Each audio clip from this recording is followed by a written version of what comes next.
Good morning, everybody. I'll start off just by doing a little bit of an introduction on the 3 reasons why your mill pump is underperforming. The first item is selecting the right slurry pump for your process conditions. The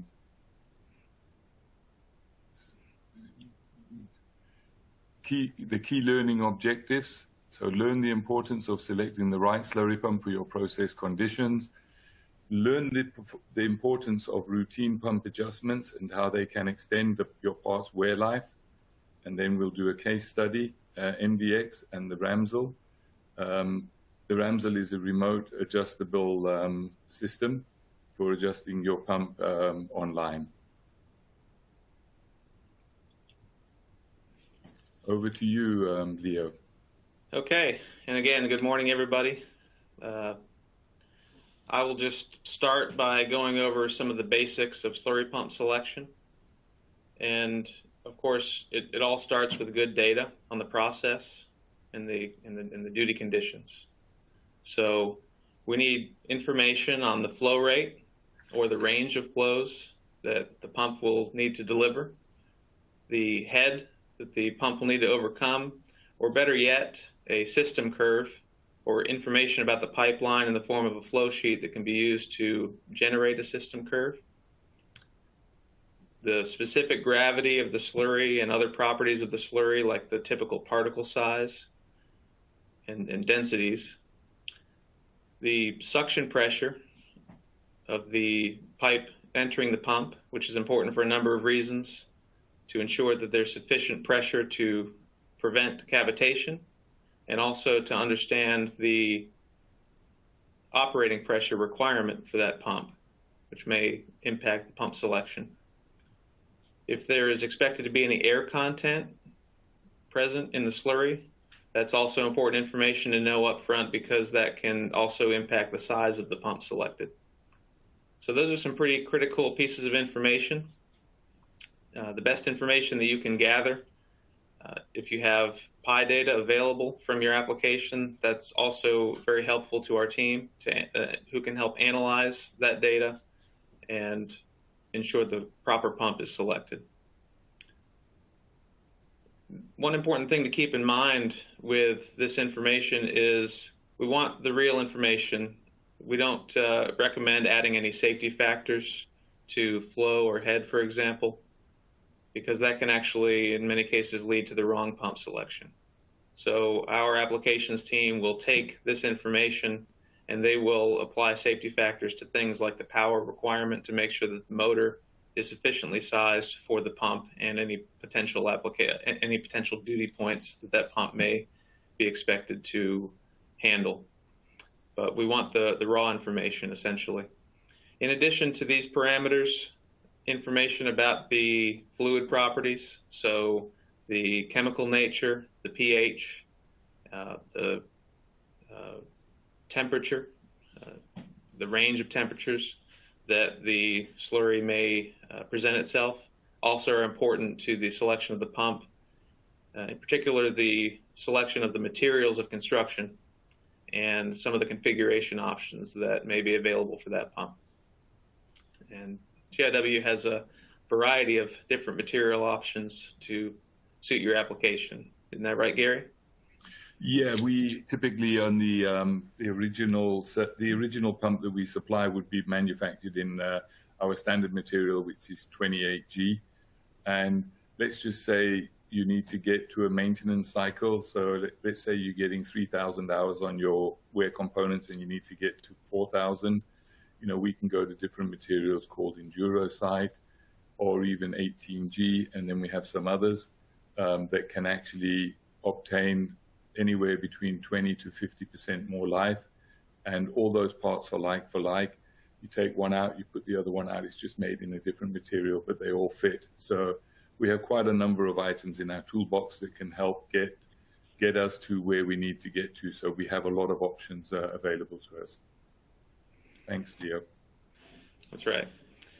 So a little bit more about slurry and some typical application considerations. Slurries are divided up into service classes, and the Hydraulic Institute publishes guidelines to help understand how this impacts pump performance and to provide some guidance on pump selection. So service classes are divided up 1 through 4, those representing the lightest duty to the heaviest duty. And it's essentially a function of the typical particle size of the slurry and the density of the slurry, the specific gravity. And if you know that information, you can essentially classify that slurry into class 1, 2, 3, or 4, which has important implications for the performance of the pump, especially when it comes to wear life. So this impacts a number of things, but primarily we talk about head limitations per stage and flow ranges for acceptable wear performance. So as far as head goes, the heavier duty the service class, the more restrictive the head per stage limitations become. So a class 1 light duty pump will be typically fine up to heads of 105 meters, and class 2, 73 meters, class 3, 55 meters, and class 4, 40 meters. So that's pretty general. That applies to most metal slurry pumps. When you're talking about elastomer line slurry pumps, typically those pumps are recommended to operate no more than 40 meters per stage due to the properties of the elastomers themselves. So again, these are just guidelines that exist to ensure that the pump performance meets your expectations, essentially, and the wear performance can be lined up to the maintenance intervals of the process. So that's head per stage. When it comes to the flow rate that the pump is operating, typically you want to operate as close to the best efficiency point of the pump as possible. And the best efficiency point, which we'll point out a little bit later, is also a function of speed. So that can vary with speed. However, at a given duty condition, you want to be somewhat close to that best efficiency point in your range of duty conditions. And again, that varies with the service class. So there's more freedom with the lighter duty service classes and a narrower band of recommended flow rates for class 4 duty. This also varies somewhat with the design of the pump, the type of casing. However, the vast majority of centrifugal slurry pumps tend to be the semi-volute style. So you see highlighted here on the screen the flow ranges that are typically recommended for centrifugal slurry pumps.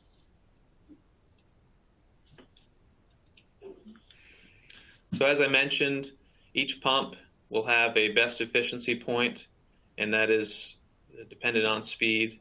So the higher the speed, the higher the best efficiency flow rate. And then you have obviously a range of conditions outside of that where the efficiency will drop off. So typically this will be presented in a sales curve format, a pump curve as you see here, which gives an indication of the performance at any given set of duty points for that pump. Gary, do you have anything you wanted to add here?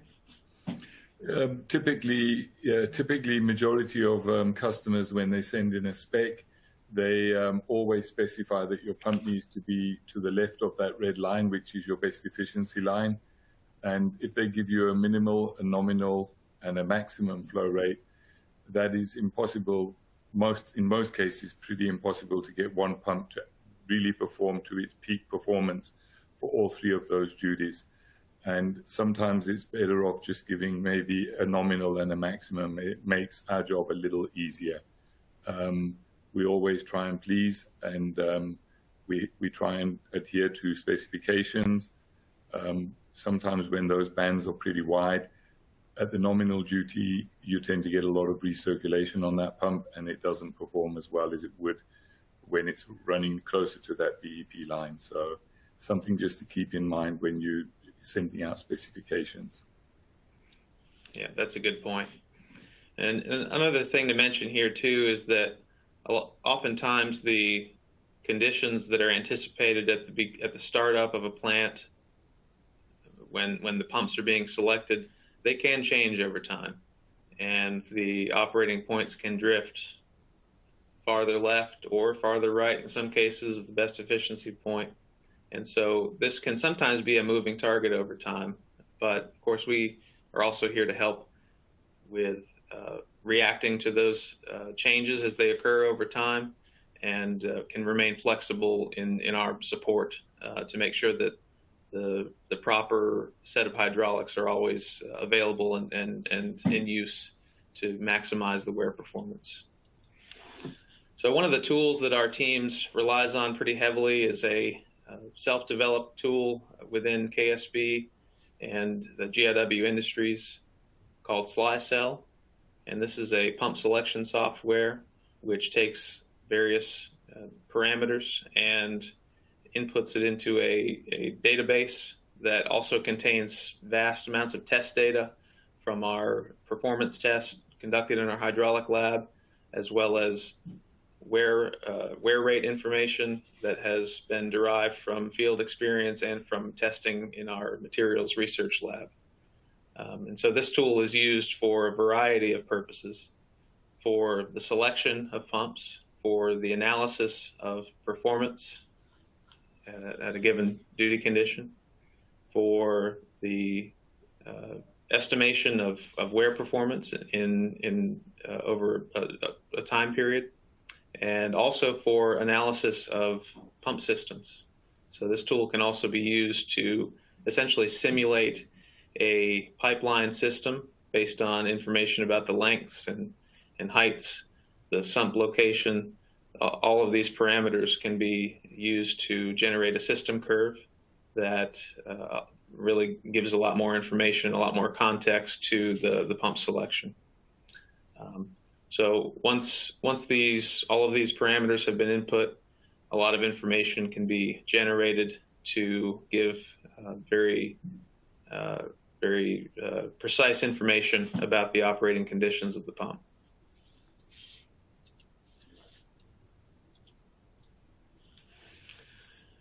So we have very good tools for the selection of pumps, but ultimately it does take some experience, it does take some skill in selecting pumps, and our teams are definitely here to help support that.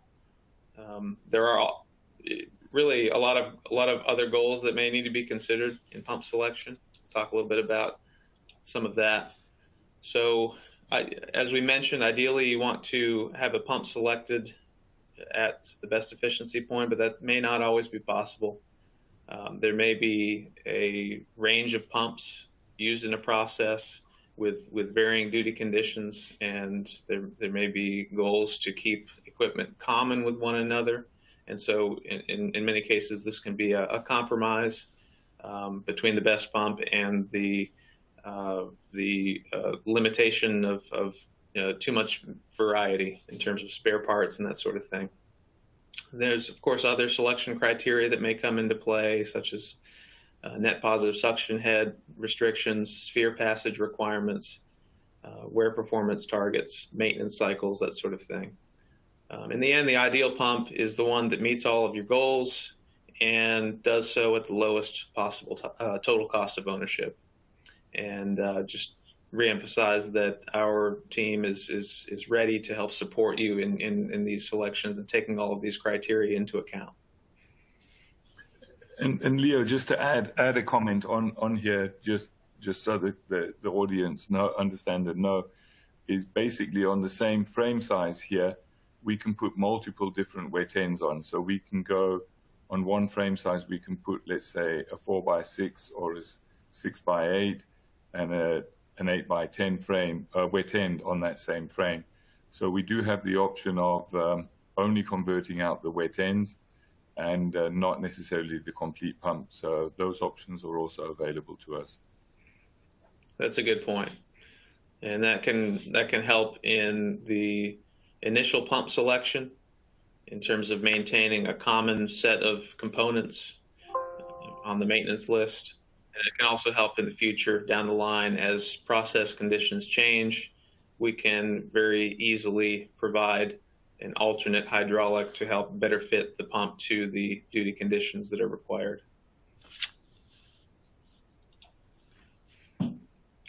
Okay, so now we're going to talk a little bit more about some maintenance practices that can help extend the performance or help extend the life of the pump. And this is obviously important for maintaining a minimum total cost of ownership. So no one would argue that you want to get the most life out of your pump. So the question is, how do you do that? The fact of life in a slurry pump application is that wear will happen. And to the extent that we can control the rate of wear and the location of the wear, we can keep those pumps running longer and get the maintenance lined up with planned outages in the plant to help minimize the interruptions and minimize ultimately the number of spare parts that are needed over the course of time. So one of the most important factors in the wear performance of a slurry pump is the nose clearance. And this is the clearance between the impeller and the suction liner.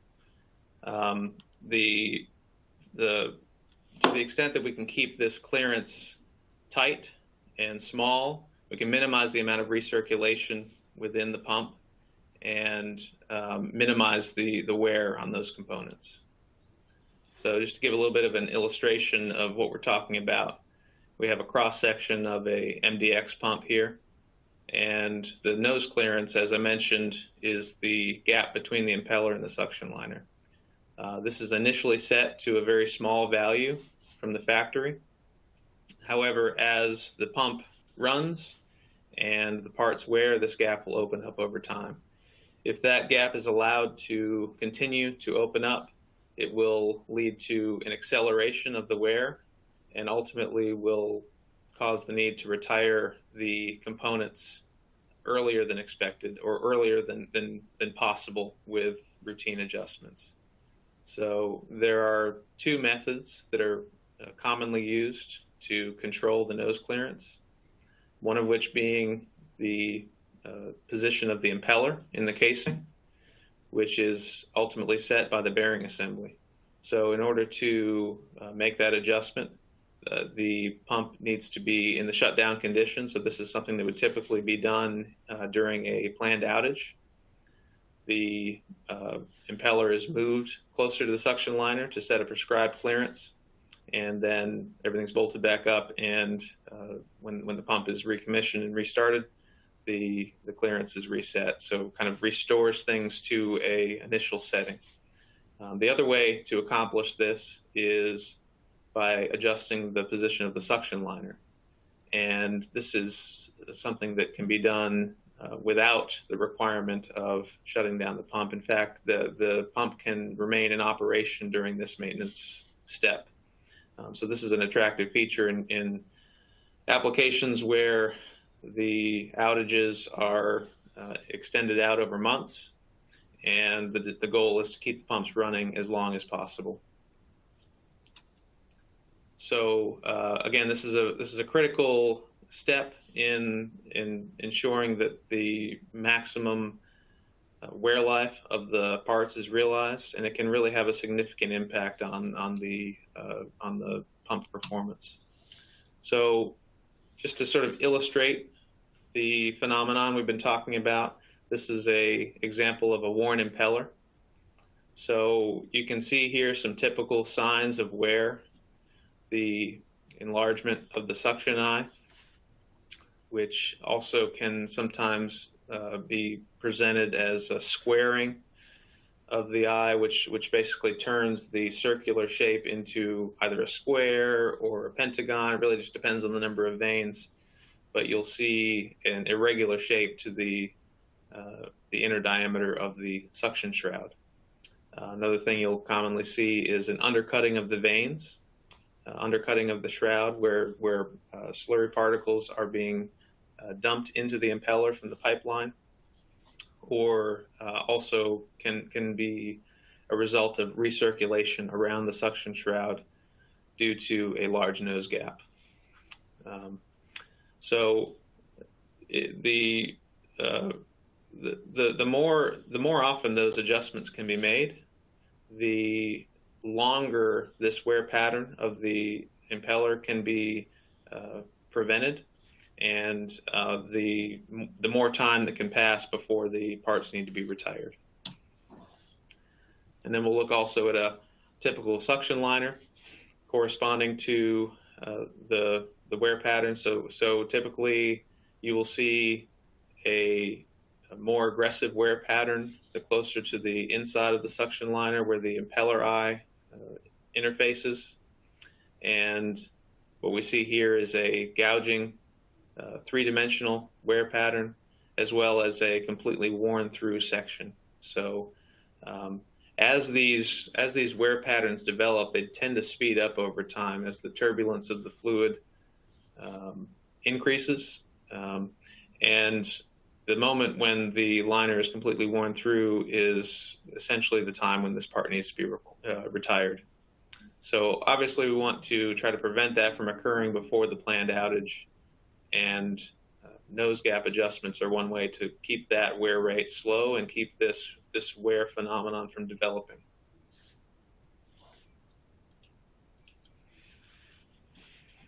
So just to put some numbers to this, a case study from one of our customers down in Chile had a pump that was lasting 2,500 hours in service before they had to replace the suction liner and the impeller.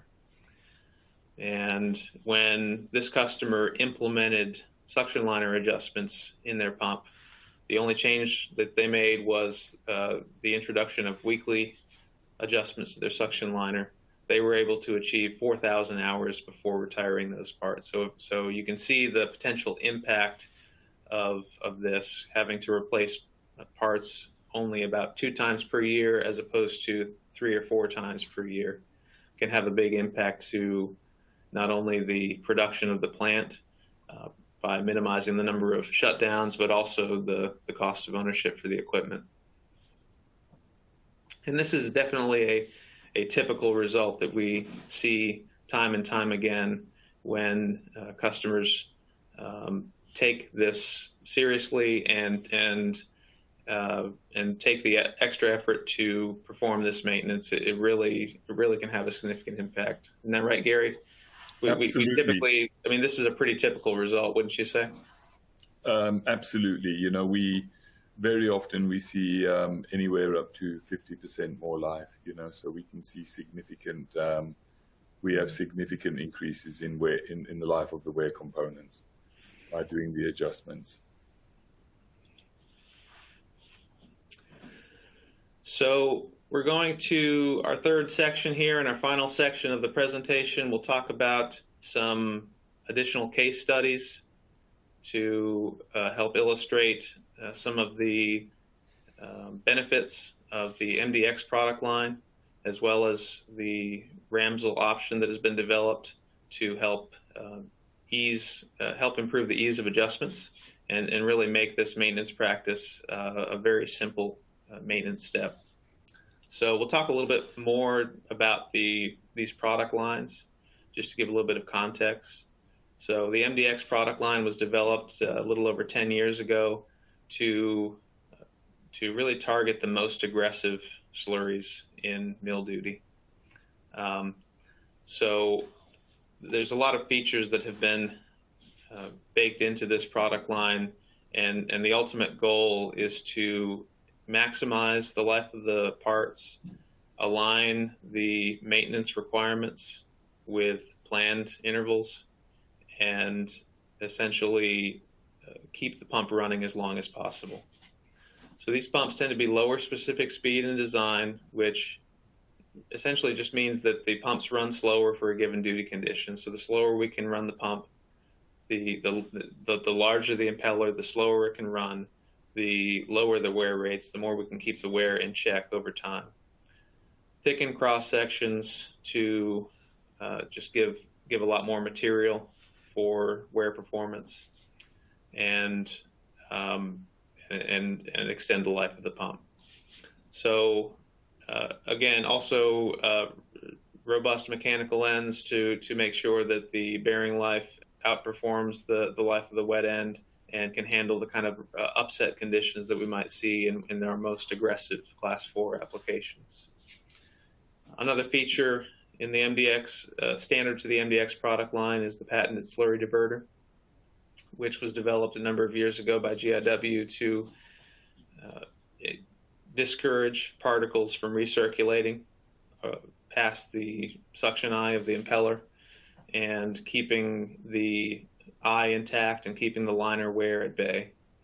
This feature, when coupled with suction liner adjustments, is really very effective at maximizing the wear performance, and has been a standard feature of the MDX product line since day one. Another standard feature of the MDX product line is the adjustable suction liner. So that has also been a standard feature since day one, again, to tackle wear performance. So we have a full range of pumps in the MDX type series.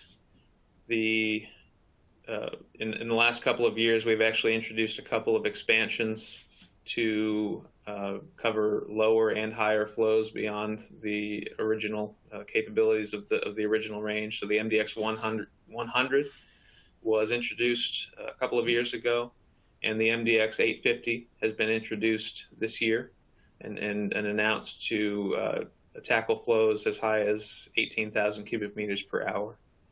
And so this really kind of covers the variety of flow rates that are required of mill duty pumps. As Gary mentioned earlier, there's also a good amount of interchangeability between the wet ends and the mechanical ends. So there's a limited number of frames that are used for the entire MDX range that can give a lot of flexibility in hydraulic selection. Yeah, so Leo, just add a comment onto that previous slide. Is all of the castings are for these products are poured out of our facility here in Grovetown, Georgia, which is about 5 miles from Augusta, for those of you that have never heard of Grovetown.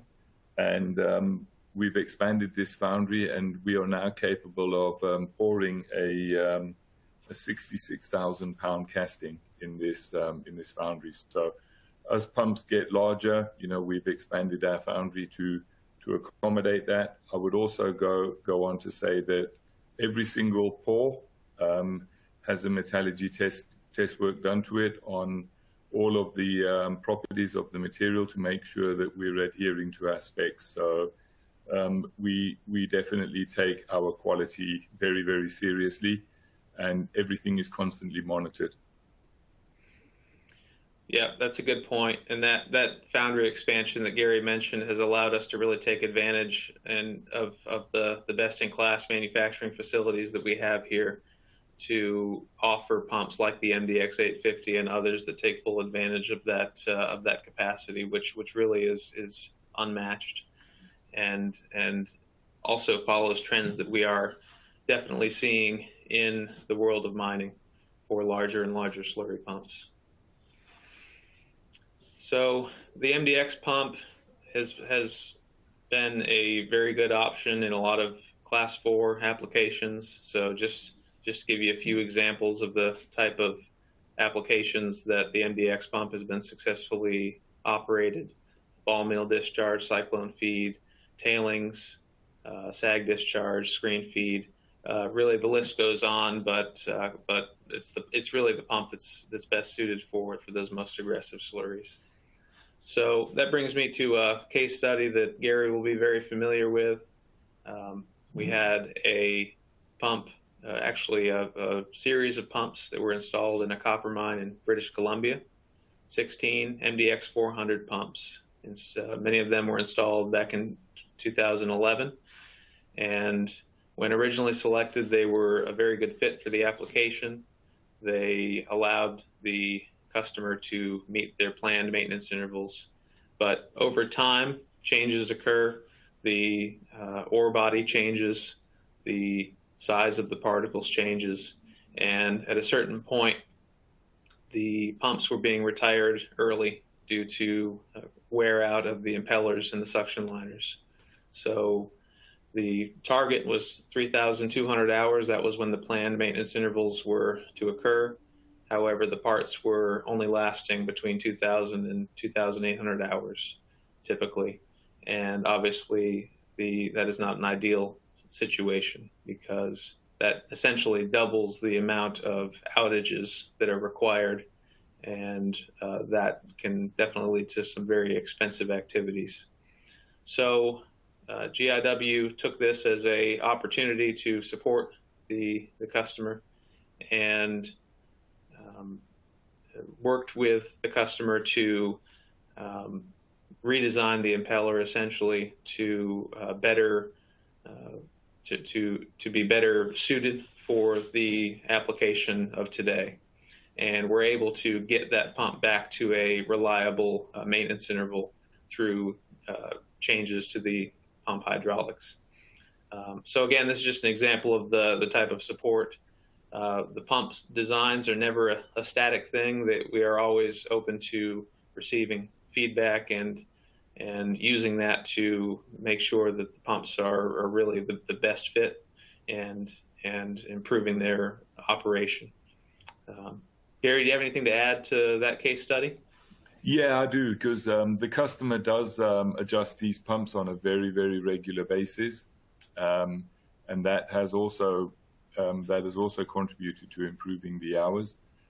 Over and above that, they are now looking at the option of putting in the Ramsel, which is the remote adjustable facility and I think the slide's coming up to show that a bit later on. But right. They're very interested in putting that in to basically ease that maintenance, and you can do that with just the push of a button. I think Leo will go over that a little bit later. And again, we use different materials of construction for various different parts, as mentioned earlier, to extend the life even beyond the 3,200 hours. So we are easily achieving that 3,200 hours. We're easily exceeding that for the client, but they're now looking at going even a little bit further. That's right. And as Gary mentioned, that'll segue us into the next topic, which is the ease of maintenance. So as I mentioned, the adjustable suction liner has been a standard feature of the MDX since day one. But more recently, KSB and GIW have introduced a additional optional feature for the MDX line to help improve the ease of maintenance even further. So that's the Ramsel product. Ramsel stands for Remote Actuated Mechanical Suction Liner. So essentially, this is a feature that turns the maintenance from a manual process of turning wrenches and turning bolts to a controlled process and a precise process at that, which also gives a lot more data and information to the operator while reducing the amount of time that it requires and the amount of maintenance personnel that are required to support this activity. So it's a fully mechanical system. There's no hydraulics. It is basically a series of actuators that are controlled by a central control unit, and the adjustments of the suction liner are performed at the push of a button.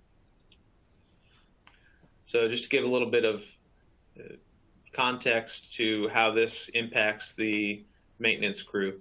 So going back to the example of the pumps in Chile that I mentioned earlier, there were 8 pumps operating, and all of these pumps were adjusted on a weekly basis. And that adjustment step for each pump could entail up to 4 hours of maintenance activity. And this could include things, all the way from the planning to the preparation to the turning of the bolts, the monitoring, and readjustments. So that adds up to a significant amount of man hours per week, 32 in this case, roughly speaking.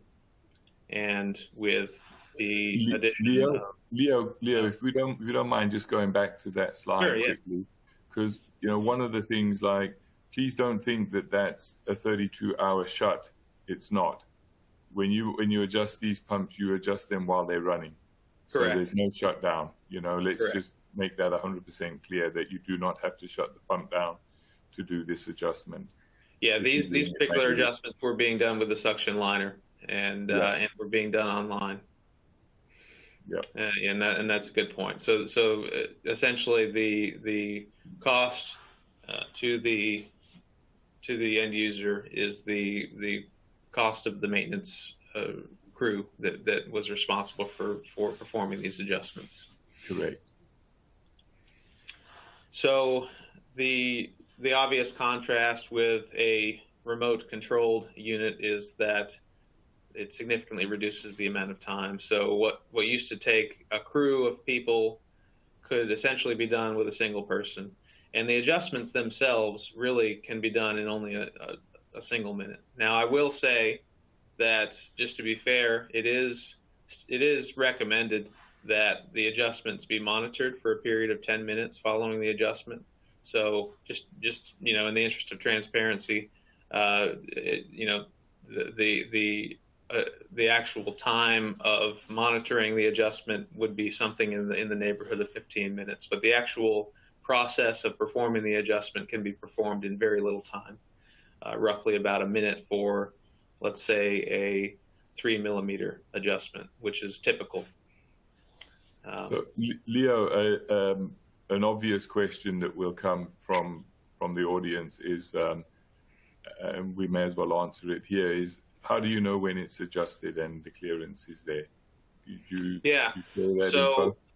Yeah, so that's a good question, and that is one that we often are asked, and we typically provide guidelines for how to determine when the adjustment is complete. So there's really three primary ways to monitor, and one of which is the vibration. So having a vibration monitor close to the inner diameter of the suction liner can give an indication when the nose gap has been closed. And essentially what you're looking for is a light contact between the impeller and the suction liner. So the Ramsdell control unit actually has a vibration output from the pump that gives that kind of feedback. Another indication is the actual sound, so the acoustic nature. And this can be done with a stethoscope type device to listen for the character of the again, that light contact. And then third and finally is the power requirements of the pump motor. And so typically what you're looking for is about a 5% increase in the power, assuming all other parameters are held constant. At that point, it's a good indication that there's a little bit of light rubbing between the parts, and so the typical recommendation is to back off just a slight amount, and then you've got a real tight nose gap, and you've pretty much dialed it in to about as tight as you can get it, and that's gonna minimize the wear rate and maximize the life of the liner. So again, those are the typical parameters that we would advise, regardless of the method of the adjustment, whether it's done with manual method or with the Ramsdell method. Thank you. So again, the benefits of this system here that we've been talking about are the ability to take this maintenance practice, make it more easy, make it so that it can be done remotely and accurately, and also to reduce the amount of time that it requires. And ultimately, what we want to do is make sure that this very important maintenance practice is highly encouraged. So I'm going to talk a little bit about another case study, and this goes back to that mine in Chile. The pumps had been running for about 10 years, and for about 5 or 6 of those years, the suction liners had been adjusted on a regular basis using the manual method. And this was working fine. However, over time, we were getting feedback that the frequency of the adjustments was becoming more sporadic, and the desire from the end user was to come up with a simpler and more remote method of doing it, essentially to encourage them to perform this adjustment weekly. They had been doing it maybe once a month, and we're starting to see impacts to the wear performance. And so this really led to the development of the Ramsell system, and we were able to get them back to performing those adjustments on a weekly basis, meeting the maintenance intervals. In this case, the required maintenance interval was 4,000 hours, and they were able to reliably meet that. And again, so it's been a good example of the use of technology to meet a goal, and the willingness of the organization to work with our customers to develop unique solutions to solve their problems. And as Gary mentioned, this is something that we're also looking to introduce into some mines in British Columbia as well.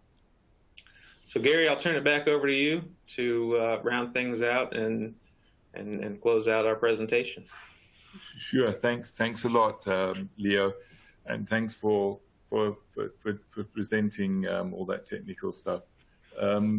So KSB and GIW is part of KSB.